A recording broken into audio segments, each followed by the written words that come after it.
Good evening all and welcome. Tonight we're going to be heading into the deep woods for a chilling collection of scary stories. If you're new here, don't forget to subscribe to get new videos every week. And if you'd like even more stories, you can find our ad-free app called Mort's Bedtime Stories for even more content. Links down below. But for now it's time to get comfortable and let the darkness take control. This story takes place back in the early spring of 2017. My friends Ben and Alyssa and I were all hanging out after school and wanted to do something nice outside since it was the first nice day in a while. We decided to go to a campground that Ben and I had spent every summer at with our families since we were really little. My family owns a cabin there, but everything was still locked up and no one was there at the time because it wasn't camping season quite yet. The three of us decided to go walk around and enjoy the beautiful day. Behind the last row of cabins is a small patch of wood where none of us had ever been before, so we thought it would be fun to walk through and explore a little. We spent about 45 minutes in the woods, walking through, joking, jumping over logs, and just having fun. When we decide we probably should start heading back to the car since it will be dark soon. We turn around to head back, Alyssa leading the way, me in the middle and Ben trailing behind. As we're walking, we heard a click coming from behind us and turned around to see what it was. When we turn around, we see a man only a few feet away from Ben, and he's holding a rifle that is pointing right at us. We immediately all put our hands in the air out of instinct, probably just to show him that we're all unarmed and weren't trying to pull anything. The man gave us a scowl. He appeared to be in his mid-60s because he appeared older but not disheveled by any means. He didn't move his gun or gaze from us, and after several silent seconds of us just staring at each other, Ben finally says something along the lines of, "We're just walking." When he finally speaks though, the man darts his eyes at Ben and starts immediately yelling. I don't remember the order of things he said, but some of the things he screamed multiple times included, "How dare you? You're trying to hurt and scare my family. You all think you can just do whatever you want, don't you?" As well as, "This is my property, not yours. I could shoot you right now." Amongst him screaming these things at us, he was also asking us questions like our names and why we were in the woods. But any time we would go to answer his question, he would tell us to shut up and stop talking. He definitely seemed to not be completely there mentally. Maybe he had dementia or something like that.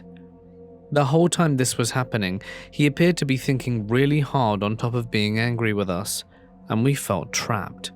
We were afraid he would do something if we tried to move or even speak when he told us not to.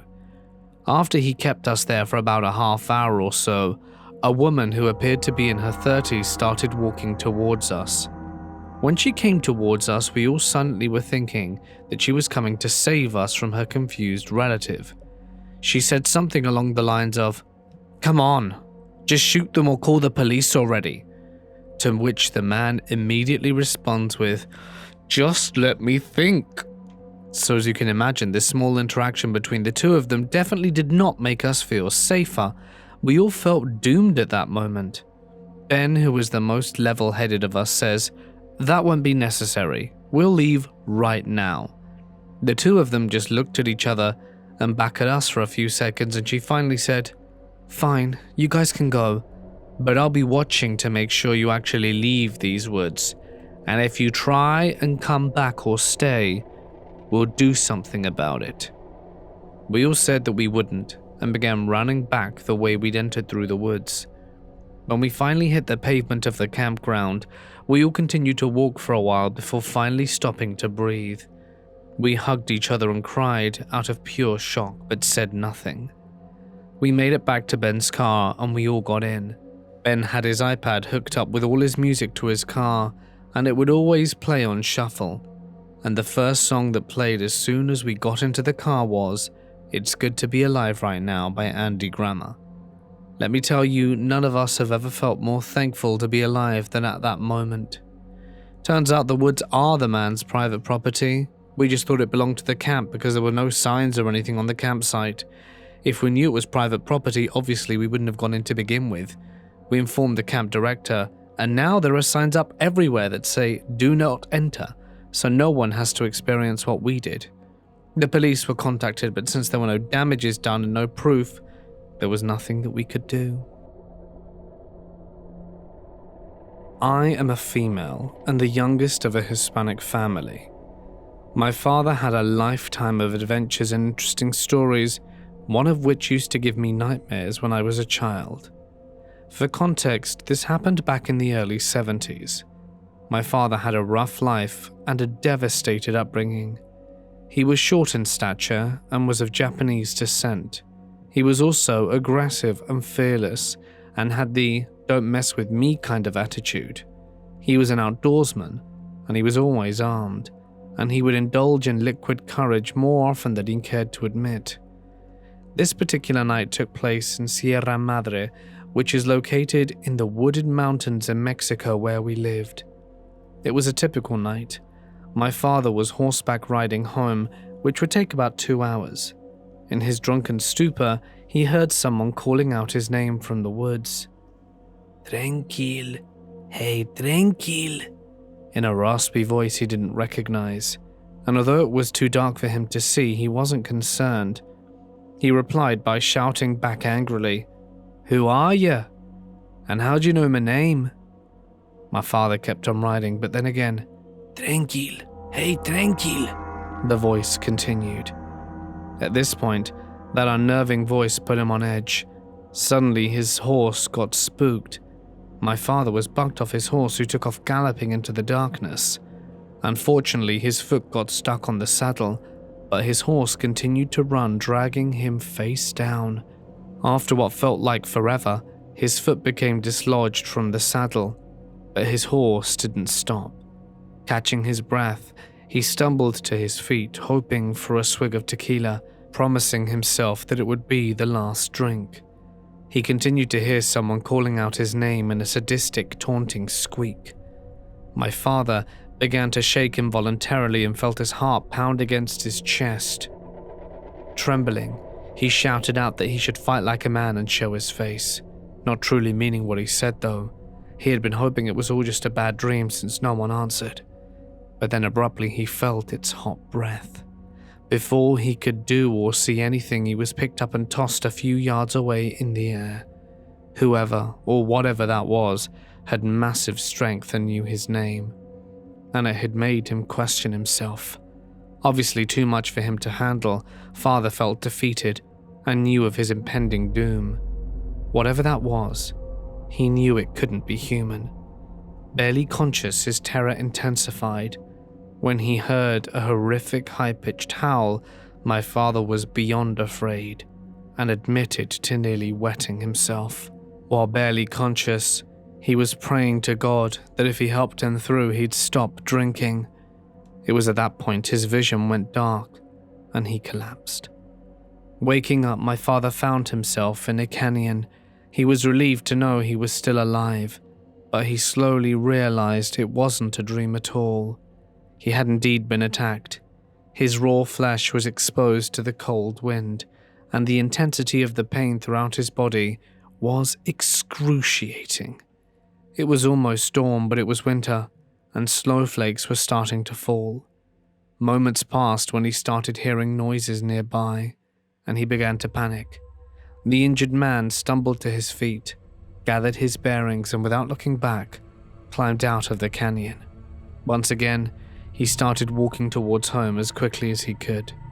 He knew instantly, recognizing this feeling, that he was being followed. Not just being followed, but being tracked at a great speed. Father was able to feel and hear the creature's noisy breathing only inches behind him. He was petrified, but he kept on moving. Even though he wanted to run, he was too wounded and almost faint when he would continue to hear the high-pitched screeching sound. When he finally got home, Father was unrecognizable, covered in blood, twigs, and mud. He was so scared and obviously shaken, the first thing that came out of his mouth was a shout that he was being chased. He was deeply traumatized by this encounter. The village curandero, the medicine man, did what he could for his deep wounds, but he still had multiple scars throughout his body. But his perspective of life changed that night, and he quit drinking for good. This happened sometime in November of 2010. I was fishing with my friend Rico in a lake near the country club of Miami. To no surprise, we never caught anything. We were prepared to give up until Rico noticed a blue case by the shore that was covered up poorly by some leaves. As we got closer, the smell was horrific. Rico was actually about to throw up, but I had a higher tolerance for foul odors, so I went up to the case and opened it. I never thought I would see this in my life. In this case were the remains of a human. The parts I couldn't say for sure due to how horrible the plastic bag was wrapped around it.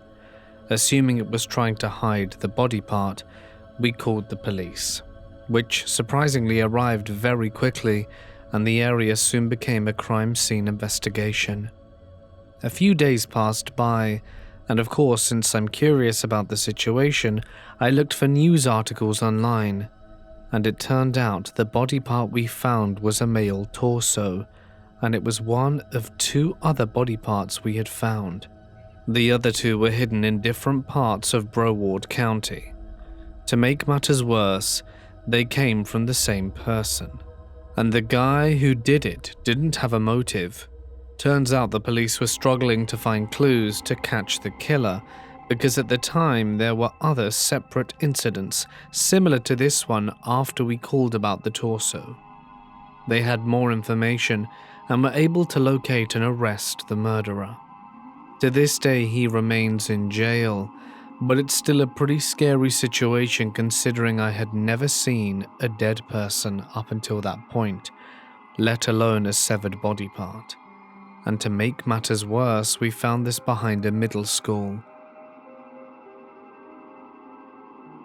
Over the heath, there was an ancient crumbling water house where the entire estate's water system was managed. Believe me, we thought it was a miracle how anything that old and manky could keep and pump out any water, but it did. It was made with bricks and a black slate roof and iron doors, although at this time of the incident, it was just a shadow of its former self, and didn't have any doors, and the windows were all smashed by generations of kids throwing rocks and stones at them. It was there that my mama and her siblings used to play when they were kids, over the heath. It was a really hot day one summer in the school holidays. The older boys were at home for some reason, and all the younger cousins, me included, were being little brats, so the boys said that they would take us all blackberry picking to keep us quiet. Mama agreed gratefully. The boys were really responsible and mature at 16, 17 and 18, and they babysat for us younger kids all the time, so we all knew the rules of staying close to the big boys and doing what they told us to do. So half an hour later, everyone had their fruit buckets, and we were off. There were 5 of us younger kids.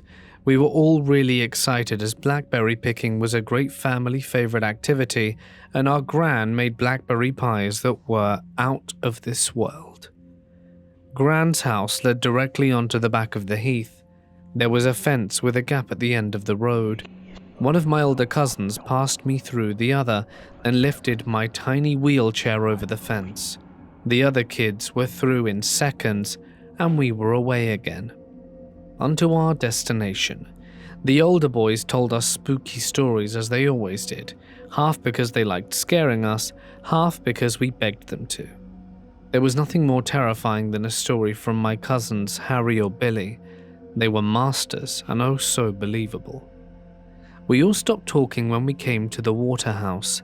For some reason no one dared ever speak near it, not even the older boys. For something so mundane, it always looked and still does appear to be so eerie. There was a second fence to get through before we reached our beloved blackberry field, but this time as we squeezed through the gap of the fence, we were all more somber as we remembered the old wives' tale / urban legend that we all knew surrounding the Waterhouse. The story goes that once in the early 1960s there was a gang of bank robbers. They were local to the area and really nasty pieces of work. They were experts at terrorizing bank customers and staff alike before grabbing and shooting anything that moved. They did several jobs without getting caught, but they really messed up a particular job, and a sweet 19-year-old trainee bank clerk was shot dead, and 5 more people seriously injured. One of the gang was also shot dead, along with the nastiest member of the gang being seriously wounded in the crossfire. It is said that the remaining gang members escaped with just a few hundreds and made their way over to the heath and hid out in the Waterhouse.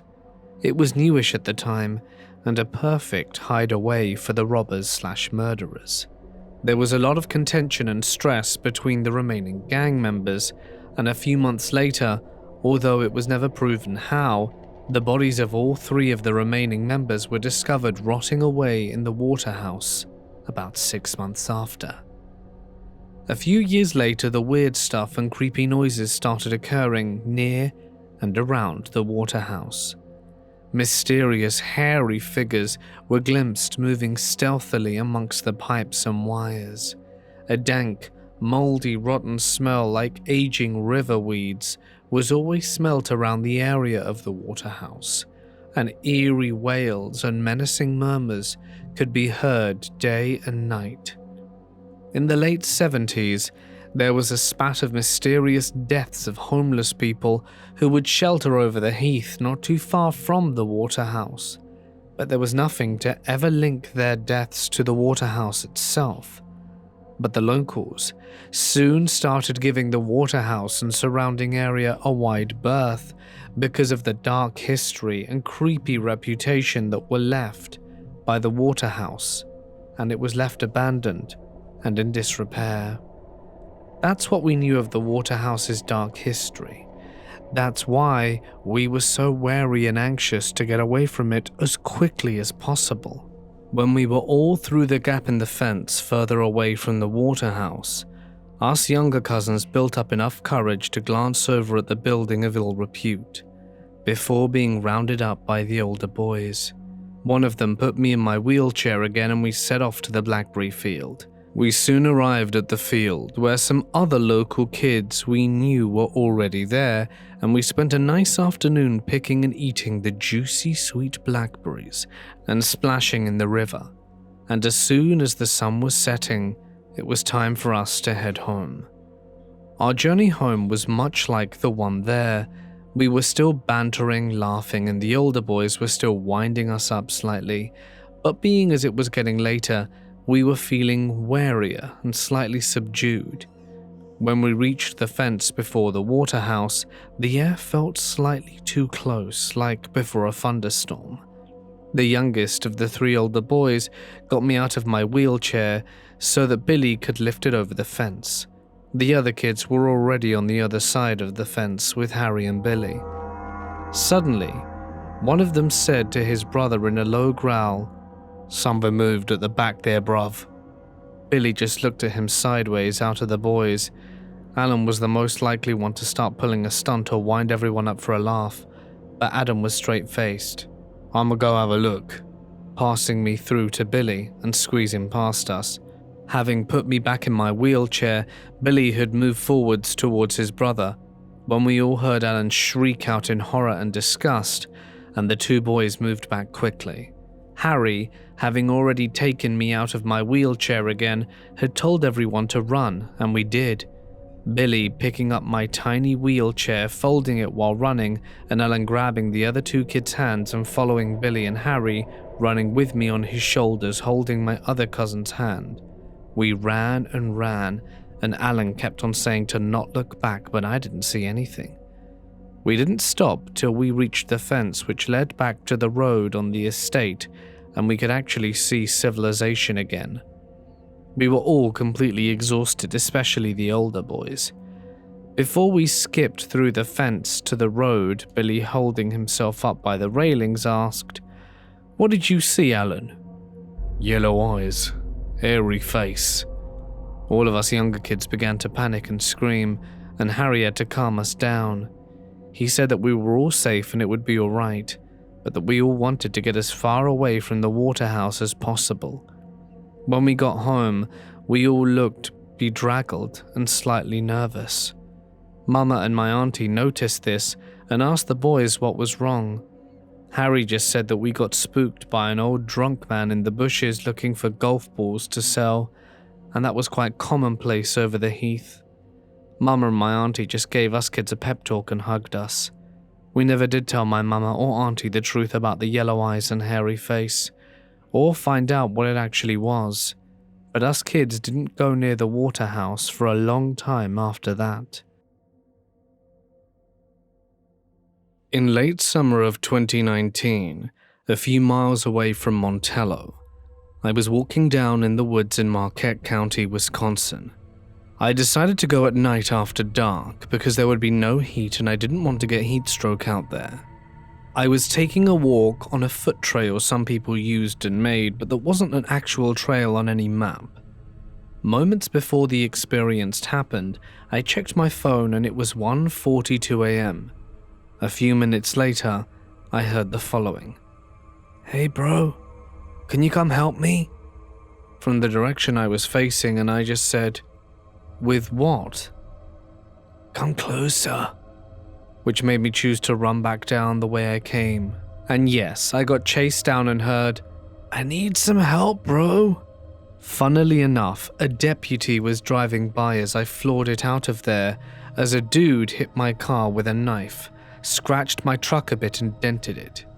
This happened in September, and the deputy did not do a thing, as I think they didn't really care. Just goes to show you need to be careful when you're out hiking in the middle of nowhere. It started off as a normal camping trip for me. I was 13 at the time, and I was the loner of my life, enjoying being alone and going on little trips in the woods. I liked to read and do other small activities. I had a habit of leaving in the middle of the night, hiding among the trees and pretending I was a ninja or something similar. One night I ventured out to play in the trees and had to return because it was getting dark. When everyone was asleep, I snuck out to see the creek in the moonlight. As I walked, not being very bright, I realized I had no idea where I was. I stopped and heard crunching behind me and looked and saw a mountain lion about 30 feet from my left side. I started and stumbled and made a noise. The mountain lion heard me fall and stared at me, and then I screamed. I jumped and ran, not knowing if it was following me, and I ended up at a small graveyard and fell over a tomb. An ice-cold hand grabbed my wrist, and in true horror I was yanked to my feet. Being pulled away, I saw the mountain lion jump out of the trees and head towards me. Still being pulled, I was yanked all the way back to camp and fell about 15 feet from the fire. I heard my rescuer yell, "Are you stupid or something?" When I looked up, I realized it was my older sister Beth. She had been following me, as she often did when I left, and she noticed someone in the graveyard, not the animals, but a large man who appeared to be hooded, walking my way quickly. She jumped in, and if it wasn't for her, who knows if I'd still be around today. She then locked eyes with me and said, "Not a word of this to Mum." I shook my head, knowing we would never tell anyone about our trip into the woods. That horrible camping trip. I was camping with a bunch of city dwellers who had never done a hiking camping trip before. Needless to say, some things didn't go so well, like 2 people only bringing 1 small bottle of water, several people bringing insufficient food, and 1 couple that was carrying an 8-man tent between them. It was a bit like herding cats, let me tell you. Anyway, we finally made camp at maybe 2:30. We're up the cliffs and have a beautiful view. We have ample time to set up camp, cook dinner, tell ghost stories, etc. But no, these numbnuts get the bright idea to go down to the water. "It's just right there," they plead. 30 minutes tops. BS. Easily a 2-hour hike down. I know this, one of the other guys knows this, but we feel obligated to go with these yahoos to keep them out of trouble. We get to the beach while the sun is setting, and now we have to hike back in the deepening darkness. There's a dim moon, and the fog is rolling in. I, of course, have the only flashlight, and the batteries give out after a while. Of course we get lost, and I manage to take a spill, twisting my ankle quite badly. We get to the beach while the sun is setting, so it's dark. Fog has visibility down further, we're lost, cold, hungry, and I'm injured. Then the other competent hiker pulls me aside and tells me in hushed, urgent tones, "I don't want to freak anyone out here, but something's following us back there." It comes into view and then fades back into the fog. I'd never seen anything like it. As we continue on, I catch sight of a ghostly white shape, maybe 3 feet tall, moving silently but quickly alongside the trail we were on.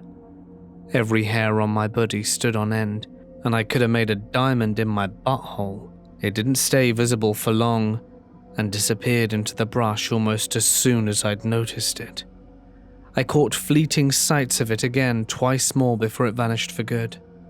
To this day I have no idea what it was. I never saw it for long enough to clearly even make an educated guess. It did not move like any animal I'm familiar with or know that lives in that park. I can't tell you how relieved I was when we got above the fog, and the visibility, though darker than Satan's anus, was illuminated by a single candle quadrupled. At midnight we called for a halt. We rested for about a half hour, pooled what little food and water we had left, and tried to figure out where to go. When we started up again, we literally took 10 steps and turned a bend, and straight into our tents. We still tell stories about how delicious the crunchy spaghetti was that I made for everyone, one bowl at a time that night. Honestly, I was making it so that I would have an excuse to stand next to the fire, hoping that whatever it was out there would be afraid of it. When my father was in his 20s, he liked to frequent a remote hiking trail that was around 30 minutes from his house. The trail was situated on the outskirts of his town and was a popular beauty spot. Although it was a huge tourist attraction at the weekend, it could be extremely quiet during the week. Now this was in the 1960s when stranger danger wasn't prevalent, and he never considered the dangers of being alone in such a remote place. However, this was all about to change in September of 1968, when he took his last ever solo trip to the trail.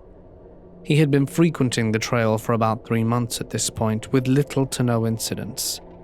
He had the same routine, where he would park at 5:30 p.m., continue east and take the larger part of the trail, which looped back around and brought him back to the car park at 7:30 p.m. This was the summer, and evenings were relatively light until around 8 p.m.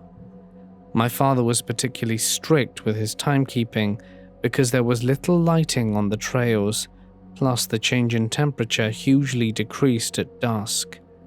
He was always afraid he would lose his footing or be unable to find his way back to the car, and he always ensured he came back before dark. On this particular evening, he had arrived slightly later than 6 p.m. and was surprised to see a tired-looking camper van already in the parking lot. Normally, you get a few cars that he had become familiar with, but he had never seen this vehicle before.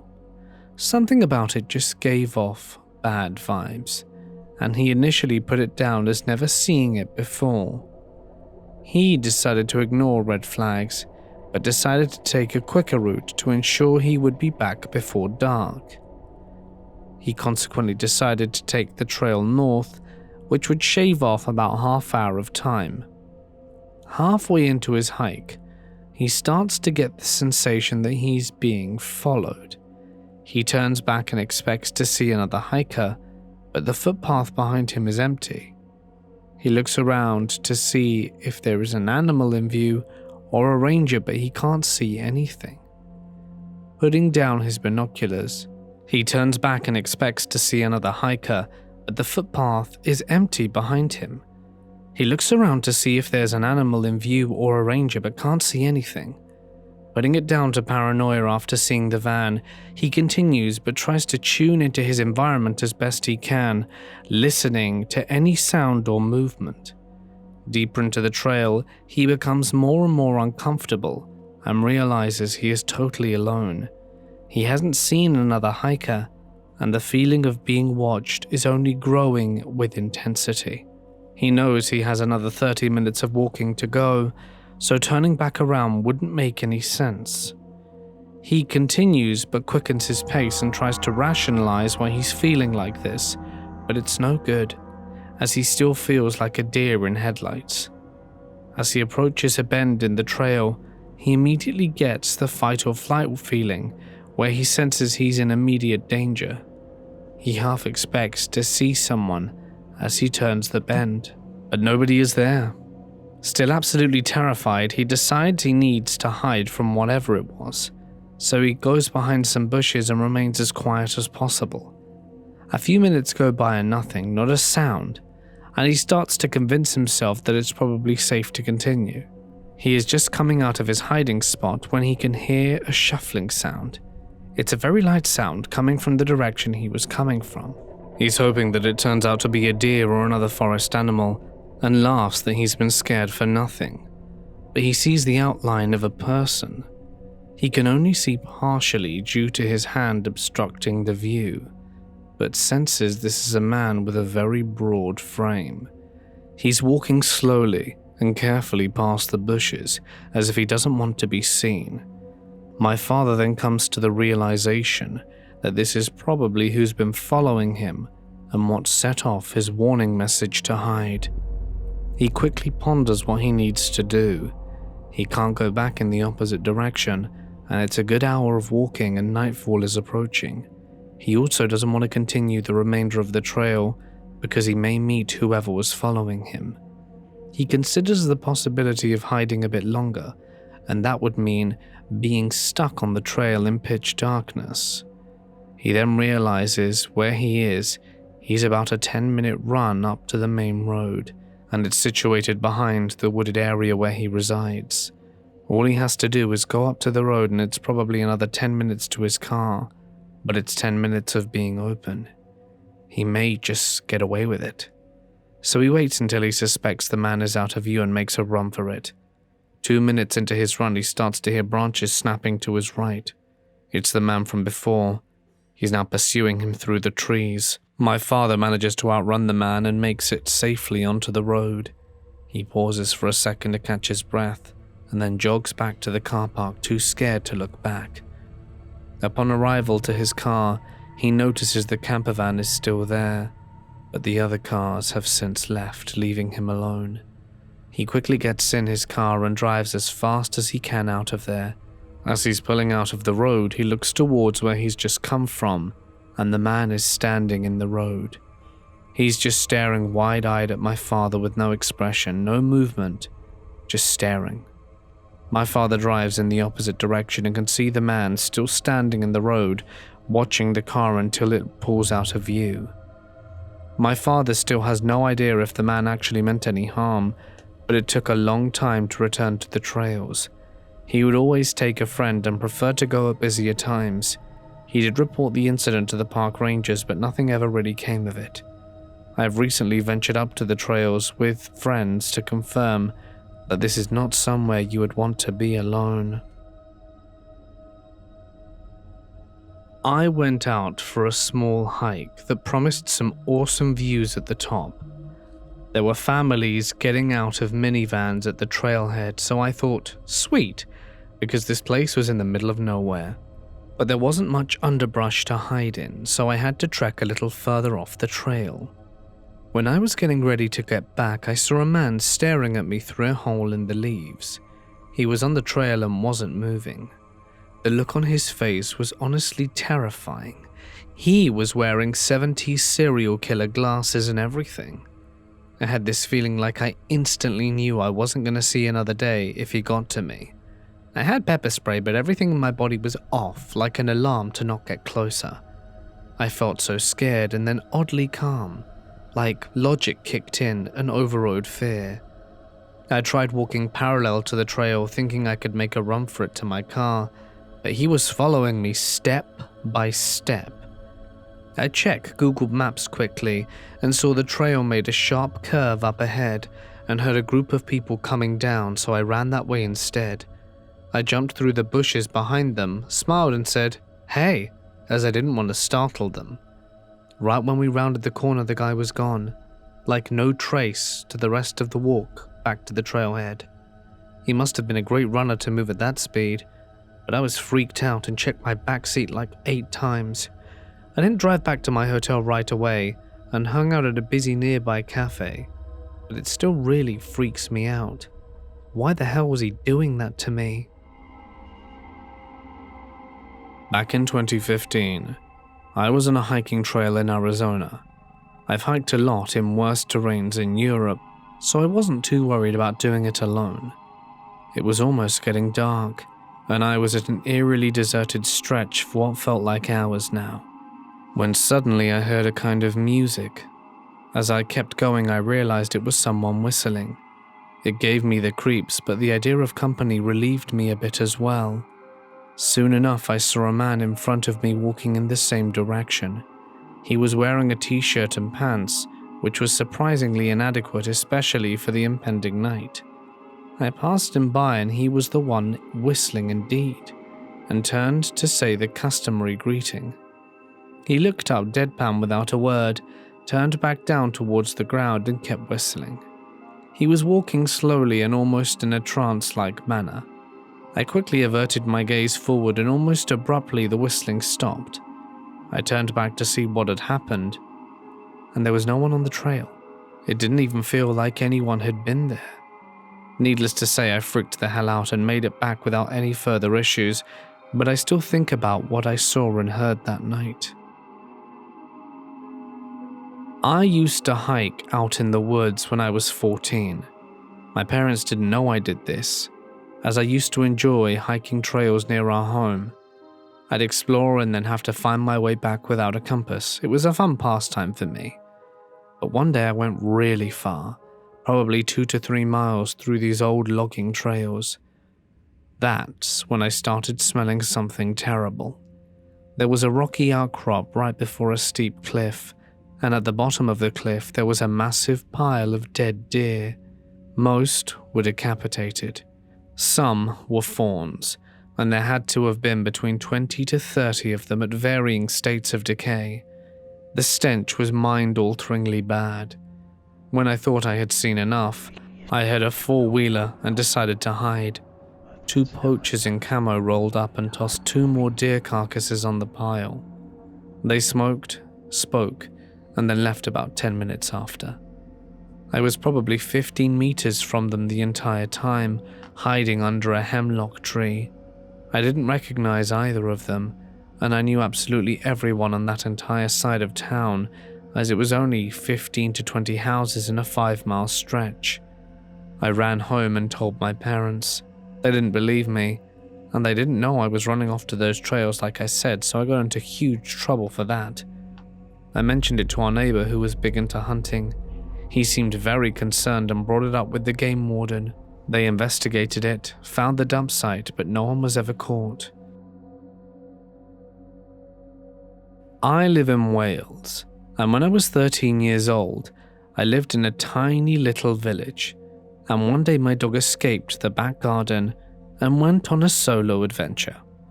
Concerned about him getting into a field with livestock, I went looking for him around the village and remembered there was a patch of woodland up a hill that I'd never been to before.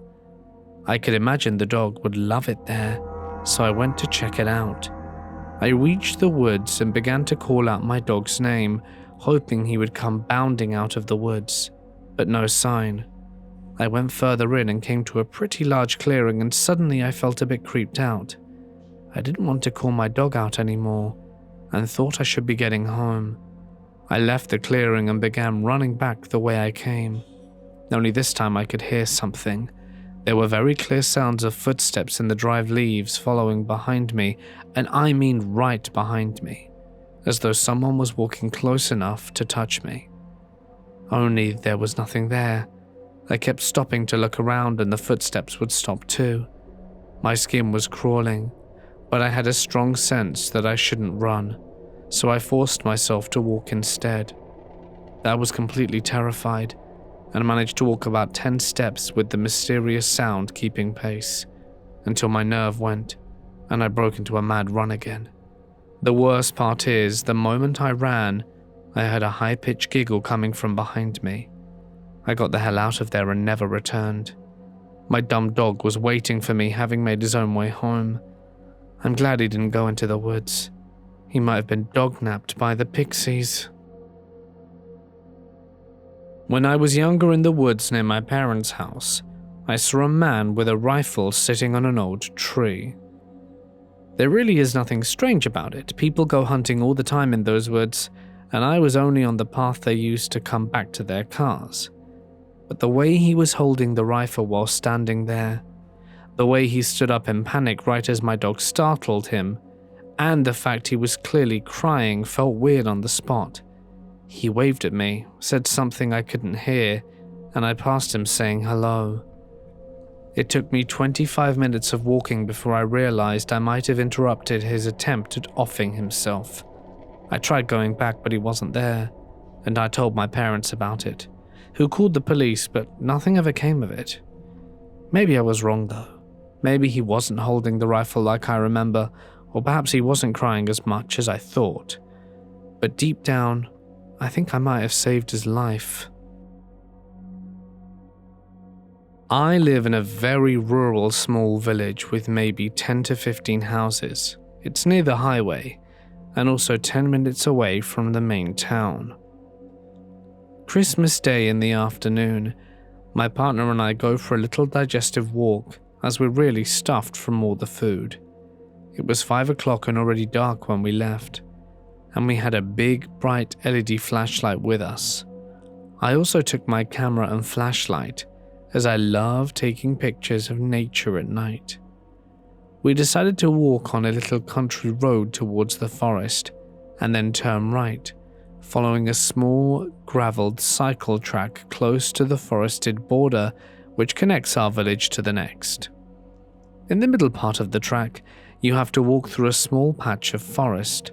It's rather dark and the trees are very high and dense, and when we entered I saw our flashlights reflecting on something and recognized a car being parked on the side of the track close to the trees.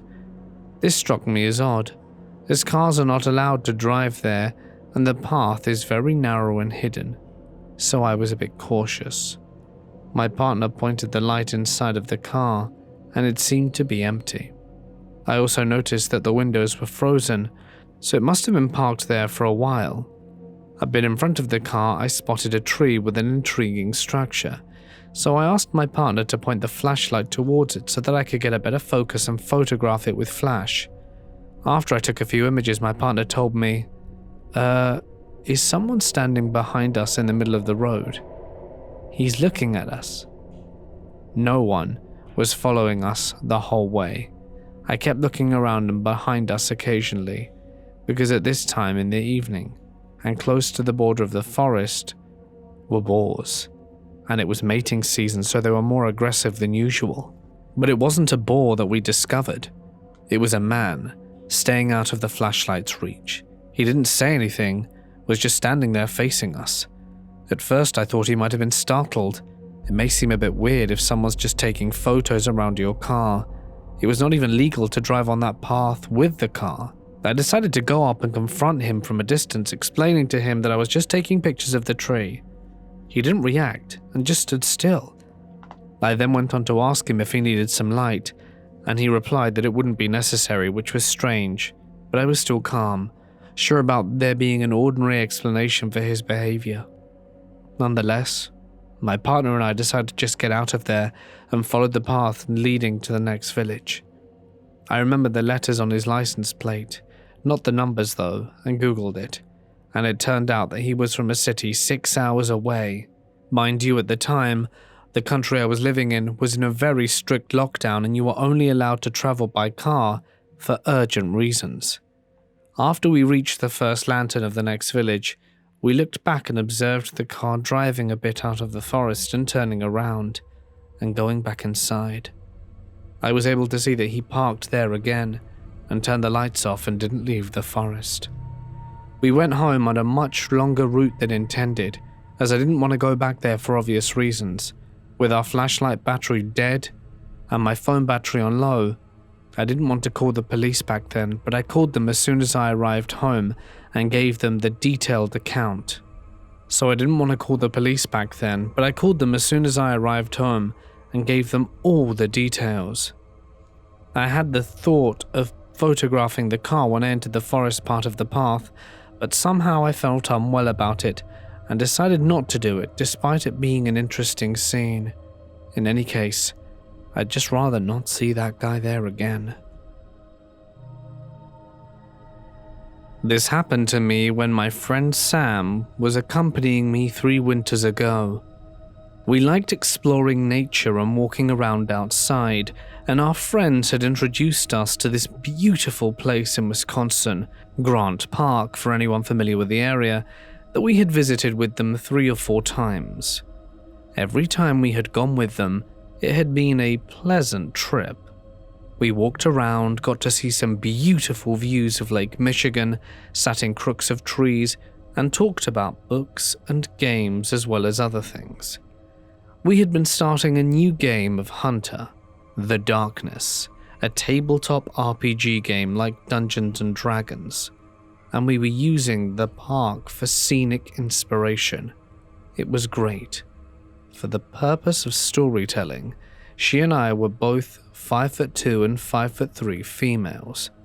The first time she and I went alone, we went around dusk to take some pictures that we could Photoshop for the game. This park is massive, and there are many bridges, footpaths, and winding roads throughout. We were walking over a bridge that sat against one of the roads with dense woods on either side.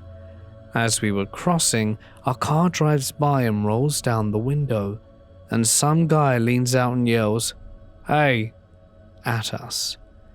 We were both startled and jumped out, but dismissed them and continued walking across the bridge. Less than a minute later, the same car comes driving in the other direction, and this time the driver's side window rolls down and the driver calls out, "Hey ladies, come here." We picked up our pace and the car drove away, and right as we were about to hit the end of the bridge, we see the car come at us again from the original direction. Then we book it up to the trees up the hill, and we hear the car stop, and 2 men start yelling for us.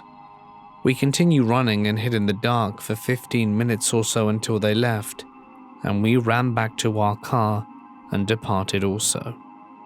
You would think we would avoid the park after that, and were properly warmed over a hot chocolate from Perkins. We had a good laugh over having been so scared.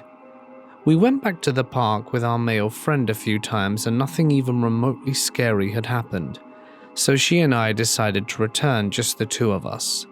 Sam and I often spent our afternoons and early evenings exploring the outside, hiking, geocaching, and just sitting outside in parks and talking, so we had just decided to add it to our repertoire. We headed back around dusk, and with the camera to take more pictures, especially since we hadn't gotten the shots we wanted in the first place. Now obviously looking back on this, we both feel incredibly foolish having gone back alone, and around the same time at the same place. But as I had said, we had gone a few more times with our male friends, and even when we had just gone 1 male with us, nothing had happened, so we thought we were just being skittish. We went back, and we were about to walk over the same bridge when a car rolls down, and you guessed it, the window rolls down and some guy just yells out a random noise. "Oi, oi!" This time we don't wait for them to drive around, we duck into the woods and start walking back to the pier. We figured we'd abandon the other photo spot and just explore the pier, take some lake shots. Not really what we were looking for, but we figured we would make it in time for the sunset, which was almost all the way down. We could take some nice pictures over the lake just for fun. The way that the pier is set is that there is a long enough road from the top of a giant grass hill down and around the curve and into the parking lot. The pier is at the end of the right side of the parking lot, about 200 yards away. If you walked from near the pier to the right side of the parking lot, there was a little bridge that led into a development with tennis courts that sat next to the preserve. So we began walking down the road to the lake, when the same car from before drives down into the parking lot by the pier. They didn't say anything as they drove past, but we still decided to slow down and see if we wanted to continue down the pier. The car turned around in the parking lot and came back up the road. The car reached where we stopped, so we immediately turned around and started walking down the hill. All of the windows rolled down, and we saw that there were 4 guys and 1 girl in the car. They yelled hello, and Sam and I turned and waved. One of them said, "Oh hey, you're cute," and the others joined in, "Hey yeah, wait for us." Now mind you, we are 2 small females, but we were also super bundled up in large winter coats and hats. You could barely see any of our faces or our shapes, so they didn't really have a lot to base it on. We've been ignoring them, and we hear someone yell, "We're coming back for you," as they start driving up the hill. Sam and I decide not to take any chances and start running down the hill. We hear hooting and hollering and see them disappear over the top of the hill. We start running towards the bridge as it was the closest, and once you've gotten over the bridge to the left, there was a concrete deck with a drop-off to a ramp about 5 feet tall, so that if you get off the bridge and jump down right away, you'd be at the bottom of the ramp, and couldn't be seen from the other side if you ducked down, which is exactly what we did. We hear the car speed back down the hill, and 4 doors open and close as they all start screaming and laughing. "Come here, girls, we'll be nice, we just want to play." Most of them took off to the pier, but 2 of them stayed behind, and we could make out bits and pieces of what they were saying. "Where do you think they went to then?" "I dunno, we'll find them." Sam and I are huddled and freaked out, and once it's been silent near the bridge for a while, we decide to peek out to see if the other 2 have also left, so that we could sneak back up the hill or make a break for it somewhere else. We peek over, and there's a guy on the other end of the bridge, and he clearly sees us. "Over here!" he screams to one of his buddies, and starts running across the bridge to us. We take off towards the development, running around the side of the tennis courts while being chased by 3 of the guys. Only one of them is very close to us, about 30 feet, but the rest were catching up faster than I would have liked. We took a quick turn between 2 houses in the subdivision, and we luckily never saw them from that point on. We got back to our car by walking through the forest preserve incredibly slowly, dashing across roads, terrified out of our minds. We left that night and called our friend that we normally went to the preserve with. From then on, they insisted on accompanying us anytime we went there. Hey guys, it's Mort here, and thank you so much for listening. If you enjoyed, please let me know in the usual way, and if you have a story to share, you can find the link to that in the description. A huge thanks as always to my members and patrons whose names can be seen on screen. For signing up and contributing a tiny amount of money, you get a bunch of extra perks, like your name at the end of the video, extra videos, and other stuff too, so follow the link if that interests you. But for now, stay awesome. More videos on screen if you're so inclined, and I'll see you in the next one.